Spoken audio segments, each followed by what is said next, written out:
je vais vous dire, un cheval de 500 kg à très haut niveau, avec 900 000 euros par an, vous le nourrissez très bien. Un chat, je parle d'un chat, l'animal de compagnie avec du Sheba, il faut à peu près 1000 euros par an pour le nourrir. Donc si vous voulez, le rapport au kilo d'animal, on se rend bien compte que c'est de l'affectif.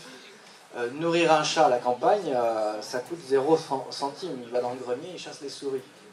Donc le coût alimentaire, effectivement, ça peut être un vrai sujet. Vous savez, quand j'ai créé mon cabinet il y a 10 ans, j'étais persuadé qu'on allait énormément me demander de calculs technico-économiques pour justement faire des comparaisons objectives entre différentes sortes de rations, etc. J'ai quasiment abandonné de le faire, ça m'arrive une fois par an qu'on me demande de façon objective de mesurer différents systèmes alimentaires. Mais c'est finalement, dans le monde du cheval, quelque chose qui se...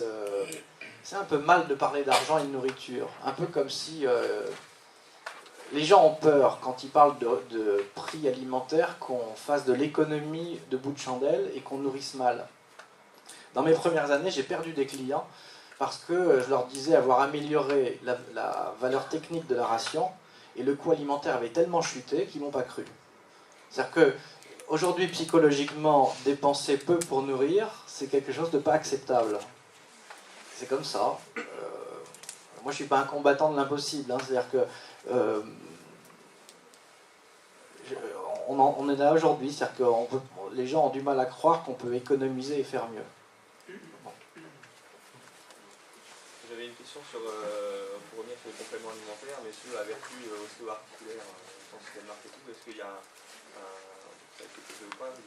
un réel intérêt sur le complément? Est-ce que ça passe ou pas la variable? Alors, pour moi, je ne sais plus quel est le produit auquel... Vous pensez à quoi? Il y a tout ce qui est Cartaflex, Sortiflex, voilà. comme ça. Alors là, on n'est plus dans de la nutrition. Ouais. Et c'est là où, comme ça passe par la bouche, on se dit que c'est alimentaire. Et non, c'est pas alimentaire, c'est du soin. Alors soit c'est du soin véritable avec une efficacité, mais est-ce qu'on l'a mesuré?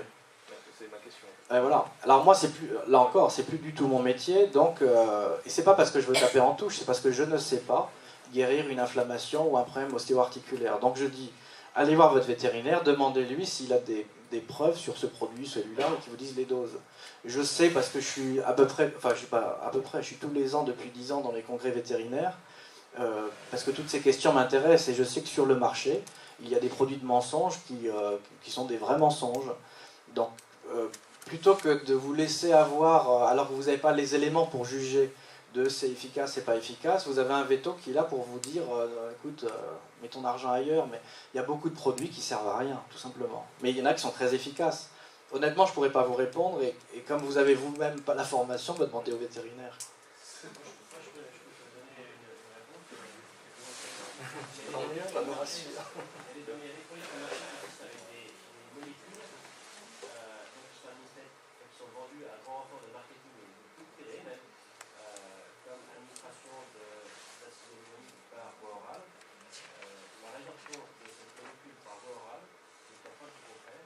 Personne n'a jamais été capable de montrer qu'il y avait un intérêt à donner ça par voie orale. On ne sait même pas si c'est assimilé. C'est du marketing. On ne sait même pas si c'est assimilé. Personne n'est jamais capable de trouver. Peu importe, il n'y a pas de raison. Avec on ne sait pas si c'est assimilé.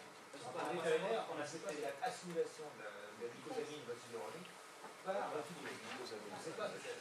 Plus les produits que vous payez sont chers, en fait, plus le marketing, plus l'effort marketing, plus la politique marketing est retranscrite sur le prix de vente. Moi j'ai une petite explication sur le comportement de l'être humain à l'égard de l'alimentation de son cheval. L'être humain est un mammifère, le cheval aussi.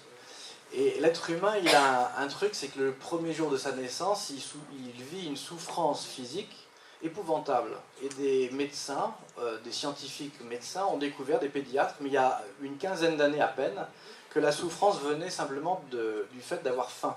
C'est-à-dire qu'on a cru longtemps que c'était le choc thermique entre l'intérieur et l'extérieur. On a cru que c'était milieu humide à milieu sec. On a cru que c'était les poumons qui se déplient, etc.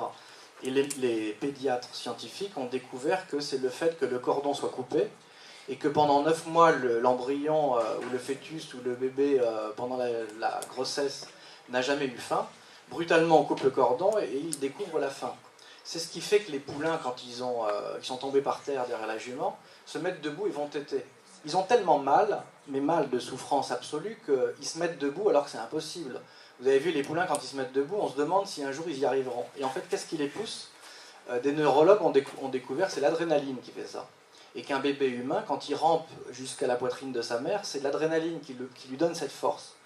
Et donc le premier jour de la vie, qu'est-ce qui calme cette souffrance? C'est la tétée. Donc c'est manger. Parce que manger égale ne plus avoir mal et égale maman t'es là. Donc finalement, on est encore issu de cette première expérience. Ça veut dire que pour nous, et les nutritionnistes humains vous diront, les boulimiques ont un comportement alimentaire qui est un comportement affectif, souvent lié à la relation avec la mère, etc. Alors, moi, je ne suis pas du tout ni un psychiatre ni un psychologue, mais à mon avis, ce que j'observe dans la nutrition, c'est que à vouloir tellement aimer les chevaux, eh ben, on les rend malades parce qu'on les aime trop. Voilà. Et que quand on passe au stade professionnel de la nutrition, il faut objectiver par des règles mathématiques, parce que nourrir, c'est pas un acte affectif, c'est un acte technique. Pour rendre des services, l'exemple de faire d'économie qu'on a fait, l'électrique que je citais avec la moitié des femelles avec des résultats globaux, nous, ça nous pourrissait un peu en peu le temps, mais ça faisait du chiffre à la faire, des étalages de produits. Mais par contre, le gars qui donnait sa vie, alors économiser sur l'année 5 000 € de compléments en protéines, en trucs, en machin, et on achète point de pro à des prix exorbitants, alors qu'on est passé du point de près, on a foutu son complément de protéines de côté, et du jour au lendemain, ce problème-là a disparu d'effectif. Ça fait 2 fois que... Je voulais rebondir sur l'histoire des Cortaflex ou autres produits. Comment on peut expliquer qu'il y a des résultats sans avoir de résultats peut-être effectivement cliniques ou scientifiques? Comment peut-on expliquer, les chevaux ne sont pas philosophes, Il y a des résultats avec ces molécules-là. Le truc, c'est que le Cortaflex, c'est pas. Je ne prends pas une note, c'est juste que c'est un ensemble de choses. Selon le complément que vous allez acheter, il y a glucosamine, chlorophylle sulfate, MSM, arpagophyllum. Il y a une boîte qui vend de l'arpago brut, 20 € le pot. Moi, j'ai beaucoup de clients, quand ils achètent le pot, ils disent le chemin le lendemain, c'est plutôt mieux. C'est 20 € le pot. Oui, l'arpago. D'ailleurs, c'est un produit qui a été interdit maintenant en course. Donc il y a bien des résultats, même s'il n'y a pas... Avec un délai